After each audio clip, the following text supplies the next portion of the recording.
Comment déclencher les 4 hormones du bonheur? Donc, ces hormones dites du bonheur sont comme ça parce qu'elles sont accompagnées tout simplement de sensations et d'émotions agréables. Et que les autres, on les appelle un petit peu les émotions négatives. Donc, c'est l'ocytocine, les endorphines, la sérotonine et la dopamine. Donc, comment ça fonctionne? Eh bien, vos sentiments sont uniques, mais les molécules qui véhiculent sont les mêmes chez tout le monde. On a tous une expérience de vie qui est unique. Il existe pourtant un point commun à toutes ces expériences de vie. Chaque cerveau, et ça c'est un petit peu l'étude des neurosciences, a pour unique but sa propre survie. Et c'est notamment logé dans le cerveau reptilien. On est calibré pour avoir cet instinct de survie, parce que le cerveau reptilien est le cerveau qu'on a en commun avec les animaux. C'est le cerveau archaïque, le cerveau le plus ancien, et c'est celui qui est basé à la base du crâne derrière la tête. Voilà. Une fois qu'on comprend les mécanismes et les fonctions des hormones du bonheur, eh bien, il est possible de construire de nouveaux chemins du bonheur à travers de nouvelles habitudes. Et ces habitudes-là, on les façonne d'abord en premier avec ce qu'on va dire la persévérance, la volonté, le choix de dire je veux travailler ça. Et en le faisant de façon régulière, eh bien, on crée ce qu'on appelle dans le cerveau des nouveaux chemins neuronaux, des nouveaux chemins cognitifs. Ok, je ne vais pas forcément rentrer plus dans le détail. Alors, les effets de la dopamine. Alors, la dopamine, c'est l'hormone de la réussite et de la récompense. Elle libère de l'énergie lorsque nous sommes sur le point de satisfaire un besoin vital, mais aussi, enfin, dans le vital, il y a aussi tout ce qui est la joie, la réussite de quelque chose qu'on a décidé d'entreprendre. D'accord? À chaque fois qu'on réussit quelque chose, notre cerveau déclenche ça. La dopamine a aidé nos ancêtres, donc ça c'est un petit peu un petit historique, a aidé nos ancêtres à survivre en leur permettant de gérer de manière efficace leurs réserves d'énergie. Nos ancêtres cherchaient en effet leur nourriture en se déplaçant lentement jusqu'à ce qu'ils trouvent une chose intéressante. Ce processus de « je cherche » pour trouver quelque chose qui assure ma survie, ponctué d'une découverte pertinente et joyeuse du coup, vraiment, est à l'origine de la sécrétion de dopamine et donne le signal de départ dans notre cerveau, en fait, pour se lancer à l'action, comme pour aller à la recherche de se fixer un objectif, de prendre la décision de souscrire à un programme. Et nos ancêtres, c'était cueillir, chasser, pêcher, etc. Voilà, partir en quête de nourriture. Le cerveau des mammifères analyse en permanence le monde alentour à la recherche de récompenses potentielles. Donc, la dopamine, c'est le signal qu'on y est arrivé, qu'on l'a trouvé. La dopamine a un double rôle. Non seulement elle provoque, on va dire, une sensation agréable, donc grâce à la libération d'énergie, mais elle permet aussi de stocker l'information qui mène de nouveau à cette sensation agréable dans le futur. Parce qu'on a récemment, je sais pas, mais on a découvert que justement, on retenait mieux dans la joie, dans le plaisir, d'accord? Ça, c'est prouvé aujourd'hui scientifiquement, notamment dans les méthodes d'apprentissage. Bon, tout le monde n'y est pas encore, il y a encore beaucoup de chemin à faire. Je ne vais pas sortir mon drapeau, mais bon. Travailler dans le plaisir, et on le voit aussi pourquoi aujourd'hui les jeunes partent à l'étranger beaucoup pour chercher du job. C'est qu'en France, les chefs d'entreprise n'ont pas encore trouvé les clés pour motiver les gens et leur donner envie de travailler, de retenir les choses et de les faire. Est-ce que vous êtes d'accord avec ça? Ah oui. Oui. Ah oui, oui. Il faut le faire dans le jeu, c'est sûr. C'est ça, il faut le faire dans le plaisir. Voilà, par exemple, le fait d'être auto-entrepreneur, par exemple, moi et Olivier, on a beaucoup de plaisir à travailler ensemble parce qu'en fait, il n'y a pas de hiérarchie et on se remercie, on s'apporte des services, etc., etc. On travaille en cohésion d'équipe. Et ça, c'est de la joie, c'est du bonheur, c'est de la liberté. C'est de la réalisation. Chacun a sa place, on ne mange pas la place de l'autre et chacun a sa réelle importance et on sait qu'on prend la plupart des décisions à deux. Et tout ça, ça nous valorise chacun. Et du coup, on travaille, tu m'arrêteras si je me trompe, Olivier, mais on travaille beaucoup dans le plaisir. On a toujours plaisir à se voir et quand on ne se voit pas de quelques jours, on se manque. Mais je pense que ce qui manque en France, notamment avec pas mal d'entreprises, c'est la vision, le partage d'une vision commune au départ. Et Complètement. le côté du leadership, c'est justement d'aider à développer cette vision à laquelle les gens vont adhérer. Et à partir du moment où on adhère, et c'est pareil dans votre business, je veux dire, à partir du moment où on arrive à développer une vision excitante et que les gens viennent adhérer à cette vision-là, eh bien, vous verrez que quand vous avez des partenaires ou des gens qui vont venir vous aider dans votre projet, eh bien, si vous avez cette vision bien établie, vous allez pouvoir les attirer beaucoup plus facilement. Et ça rejoint ce dont on a parlé. Carrément. Ça vient très lentement, même dans les entreprises. Il y a une espèce de palier qui est en train de se dessiner, qui n'est pas encore en cas, c'est de passer de la compétition à la coopération. Absolument. Et ça, c'est un point inévitable, et oui. Et que ce soit à l'école, ou que ce soit dans les collèges, ou dans les entreprises, dans toutes les organisations sociales du groupe, ça, c'est vraiment quelque chose qui est en train de se produire très lentement, c'est vrai. Mais je pense que l'homme de Cro-Magnon, c'était ça. Il est dans la coopération grâce à chasser le mammouth, quoi. Voilà. On arrive à comprendre qu'au lieu de vouloir prendre une plus grosse part du gâteau, il vaut mieux parfois s'associer à son concurrent et créer 2, 3, 4 autres gâteaux dont on pourra chacun trouver une bonne part. Et bien, voilà, c'est ça la grosse différence. Mais tu sais, ce qu'il faut comprendre aussi, que c'est la maladie de la société, la sociopathologie depuis quand même pas mal de temps et qui est encore là. Regardez les événements dans le monde, c'est le moi contre l'autre. Bah, ça crée la division. Comment? La division, oui. Ça crée la division. Les deux. Voilà. Si je veux m'en sortir, si je veux m'en sortir, je dois tuer l'autre, même symboliquement. Hein. Mais c'est moi contre l'autre. C'est ou lui ou moi. C'est ça la sociopathologie.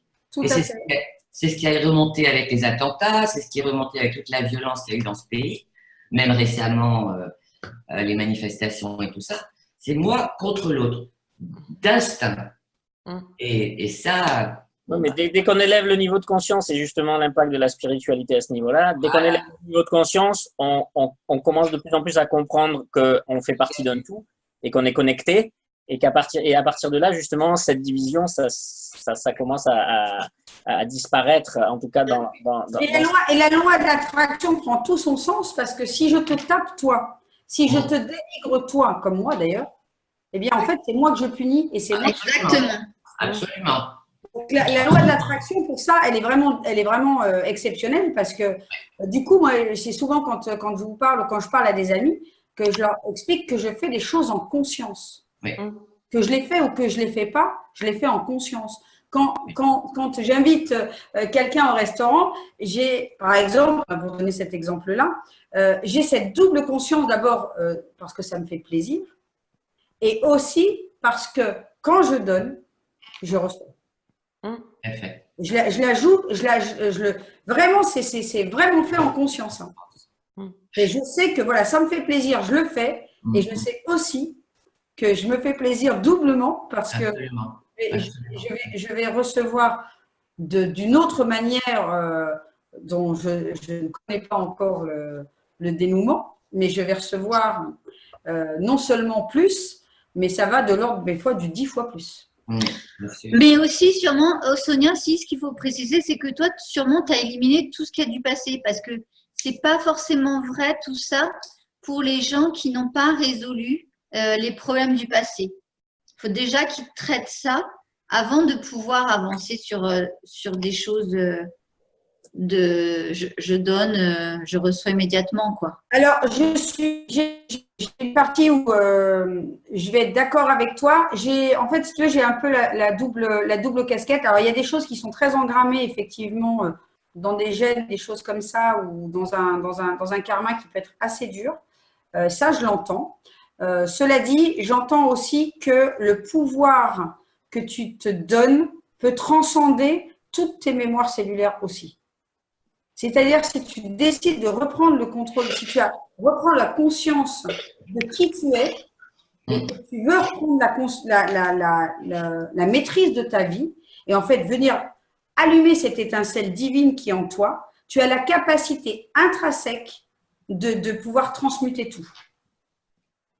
Comme on a la possibilité de s'auto-guérir, on a également la possibilité avec des exercices de venir guérir des mémoires cellulaires, etc. Je ne dis pas que c'est simple, il faut le faire, mais en tout cas, on a ce pouvoir-là. Et de faire ce choix-là. De faire un choix. Tout commence, et je vous l'ai dit, hein, on l'a vu plusieurs fois dans des coachings de groupe, on a tous un choix à faire. Et quand est-ce qu'on fait ce choix? Maintenant. Ouais, yes, merci. Au niveau du nettoyage cellulaire, c'est exactement ce que je suis en train de faire avec une coach. Et c'est spectaculaire, c'est extraordinaire. Et à l'occasion, si vous voulez, je pourrais vous parler de cette expérience-là, mais c'est topissime. Avec plaisir. Oui. Avec plaisir, note-le. Effectivement, avec plaisir, on peut faire un petit moment lors du coaching de la rentrée, par exemple. Ça peut être tout à fait avec plaisir de nous partager. Ça marche. Ok, on continue? Oui. Oui. Alors, donc c'est la dopamine, c'est l'espoir. En fait, c'est la sécrétion du signal de l'espoir de récompense qui est donc vraiment à l'origine de cette libération de la dopamine. On sait qu'on va, voilà, je cherche et je sais que je vais trouver. Je cherche, je trouve. Et d'ailleurs, je vous avais déjà parlé du cerveau, qui est une machine extraordinaire. Hein. C'est un Google, en version 100 000. Je pose une question et Google me répond. Ben, c'est exactement pareil avec votre cerveau. Il est programmé à trouver des solutions. Donc, si vous posez des questions qui commencent par « Comment je peux faire ?», eh bien, vous allez trouver des solutions. Si vous vous posez des questions « Pourquoi ça m'arrive ?», là, vous partez dans la spirale négative des pourquoi vous êtes dans la merde et machin, vous en trouvez des millions et vous allez trouver toutes les bonnes raisons qui font que c'est dramatique, que ce n'est pas votre faute, etc. Mais ça ne va pas vous aider à changer la situation. Les bonnes questions commencent par comment. Chaque fois, voilà, donc je cherche, je trouve.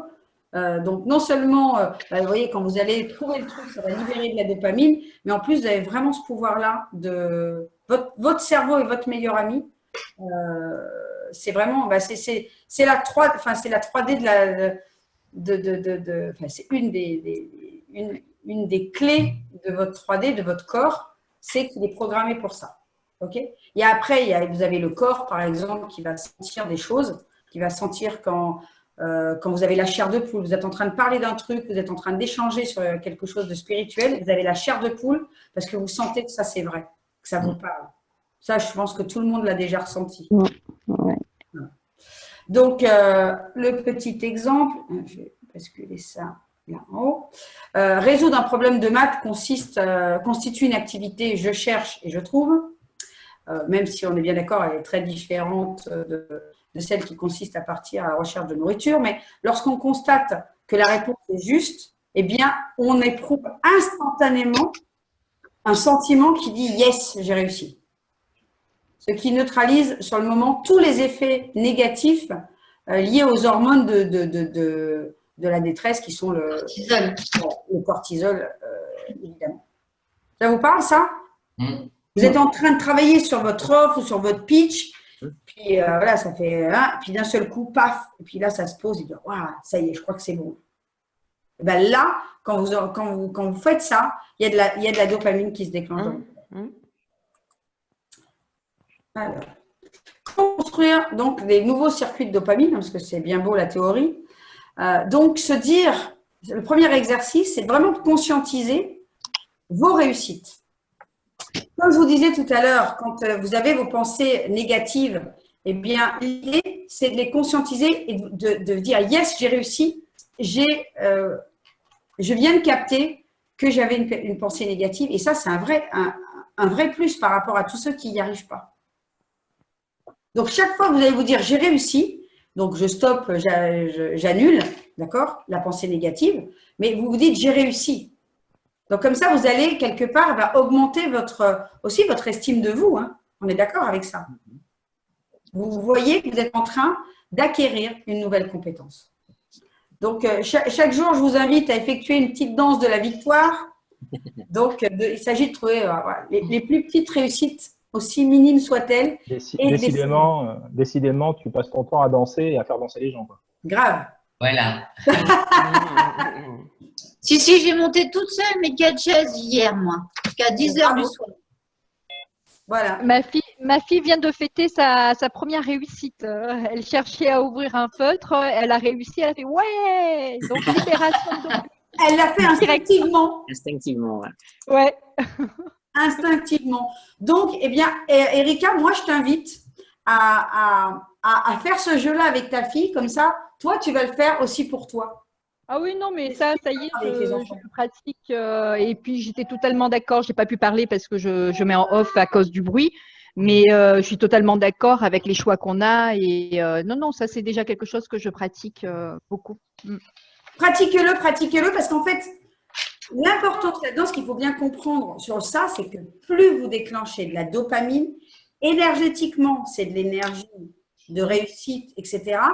Et magnétiquement, vous allez l'attirer à vous. Donc, c'est vraiment important de faire ces jeux-là. Vous pouvez le voir comme des exercices, mais en fait, chaque fois que vous faites ça, non seulement vous êtes plus heureux, mais en plus, vous activez grave la loi de l'attraction. Hein. Chaque fois que vous êtes dans la paix, la joie, et l'amour. Et l'amour, merci, j'allais dire la gratitude, mais c'est ça, l'amour. Bah oui, tu peux, oui. La gratitude, c'est le levier. Ouais. Eh bien, vous attirez, vous travaillez votre muscle, loi de l'attraction. Vous attirez des gens, des situations, du business, de l'argent, vous attirez tout à chaque fois. Donc, jouez avec ça, quoi. Donc, les enfants, pour ça, c'est super. Moi aussi, je joue un peu avec mon fils en disant, est-ce que tu es fier de toi et bravo, mais est-ce que toi, tu es fier? Allez, voilà. Donc, c'est super de faire le waouh et la petite danse. Voilà, donc fêtez chaque étape, même la plus petite, entraîne vraiment la sécrétion, une quantité importante de dopamine et vous gardez, on va dire, de garder en ligne de mire toujours la réussite, en fait, vous l'attirez. Donc, on est d'accord, vous n'allez peut-être pas forcément faire ça tous les jours avec du caviar et du champagne, mais comme l'a dit Erika, on le fait avec des petites choses et c'est juste un waouh, j'ai réussi, bravo. Voilà. On s'autorise juste à éprouver le sentiment du but atteint, mais voilà, c'est pas forcément obligé d'aller dépenser et de faire des grosses fêtes, inviter tous les voisins à l'apéro, on est bien d'accord. Le deuxième exercice, c'est de passer du rêve à la décision et à l'action. Passer du rêve à la décision. Donc, la décision, on est sur le choix, d'accord? Faire un choix, de le faire et de passer à l'action. Donc, on en a parlé tout à l'heure. Au lieu de rêver à un objectif très, très, très loin, on peut aussi récolter les informations nécessaires pour mettre en place un projet réaliste. Donc, bon, ça, nous, on le fait, hein, ça, c'est la version, en fait, assez généraliste, de se consacrer 10 minutes par jour à un objectif réaliste et atteignable, tangible, chaque jour. C'est notamment l'exercice que je vous fais faire avec votre visualisation matin et soir. Ça prend même moins de 3 minutes, hein. D'accord ? Pour ceux qui ne sont pas accompagnés, eh bien, ça consiste à faire des recherches et à mettre en place des étapes pour y arriver. Mais bon, vous n'avez pas besoin de le faire puisque j'ai fait pour vous un plan avec des modules à suivre. D'accord? Donc, quand vous faites ça, eh bien, et que vous voyez que vous avancez en fait sur chaque étape, vous avez fait un module avec 2 modules, etc. Eh bien, quelque part, vous êtes heureux et vous sécrétez en vous de la dopamine. Voilà. Pour autant, lorsque les 10 minutes se sont écoulées, il est essentiel de revenir à la vraie vie et de ne pas prendre l'habitude de consacrer toute l'attention sur ce qui va se passer dans le futur. Hein. Sinon, ça s'appelle de la procrastination. Il faut passer à l'action, évidemment. Troisième exercice, découper une corvée en plusieurs étapes, en plusieurs petites étapes. C'est ce que je fais avec Best. Et sur les choses que vous avez peut-être à faire dans votre quotidien et dans d'autres choses de votre business, comme monter un séminaire, etc., etc. Découper ça en Alors là, tu vois, par contre, Sonia, le mot corvée, pour moi, il a une connotation pas franchement positive. Oui, c'est vrai, je suis d'accord avec toi. C'est vrai. Tâche. Tâche. Tâche. Je le changerai. Je vais peut-être le change tout de suite. Grave, c'est pas joli du tout.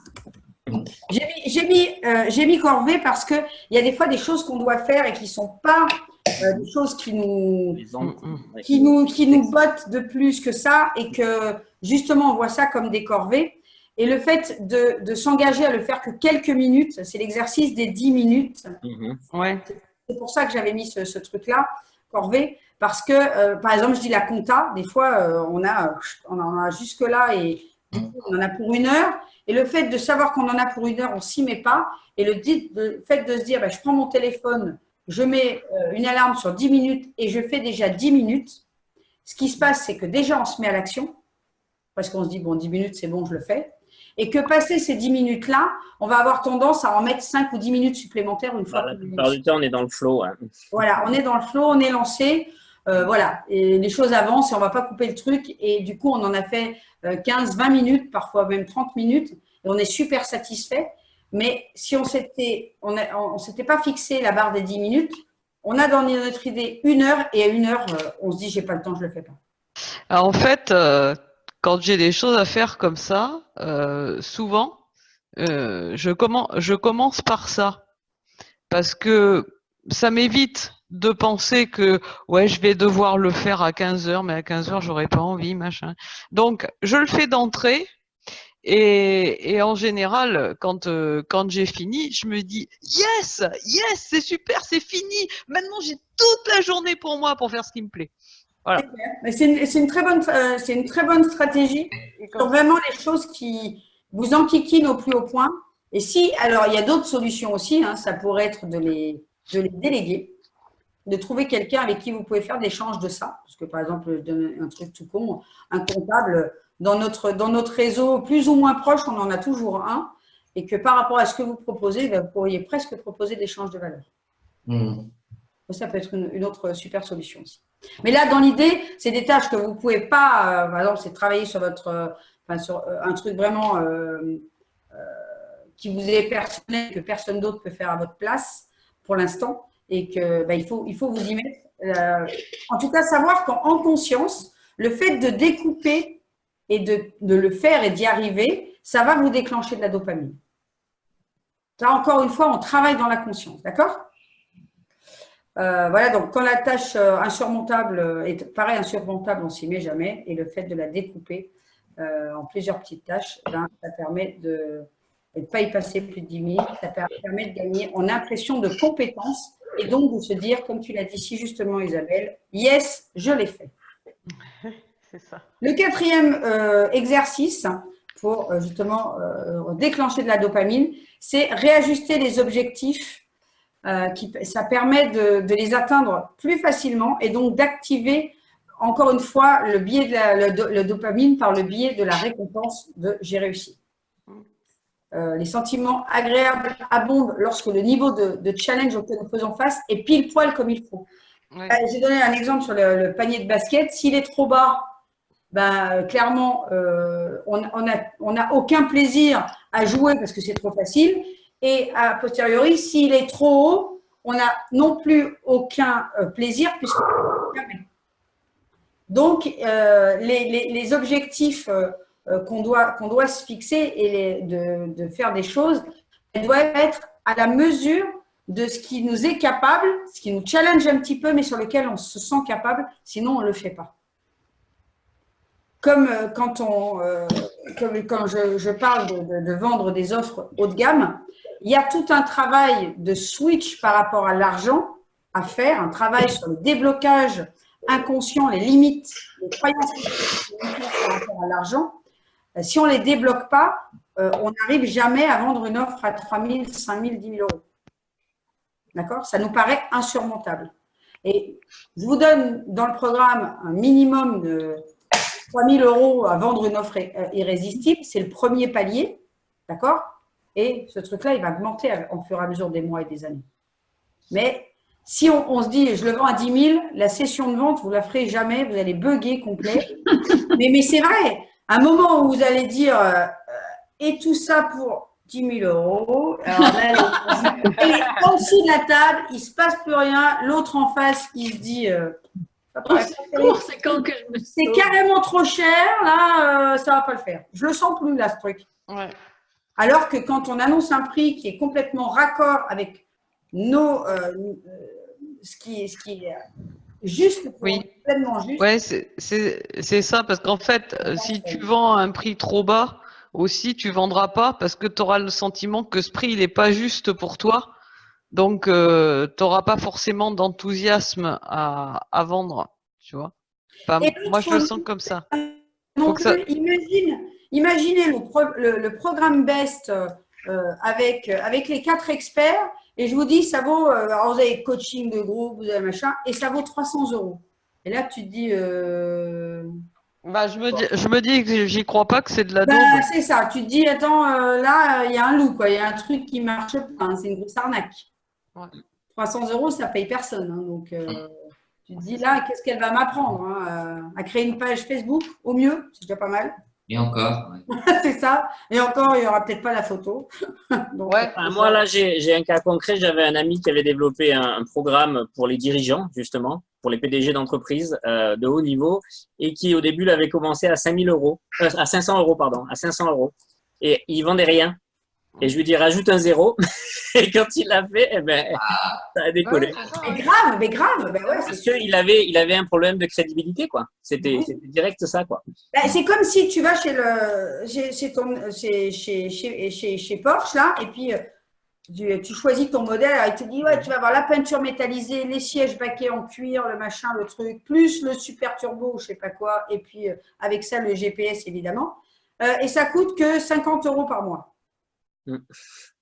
Donc là, tu te dis, là, il y a un problème. Quand je vais chez Peugeot, c'est 250. Peut-être il m'a vendu la maquette qui est dans le bureau. Le porte-clés. Ouais, ou le porte-clés pour 50 € par mois. Là, il y a un problème. Donc, c'est exactement ça. Donc, la stratégie ici consiste à réajuster chacun de nos objectifs pour lier un effort à faire à une récompense à la clé qui puisse être évidemment plus facilement et rapidement atteignable.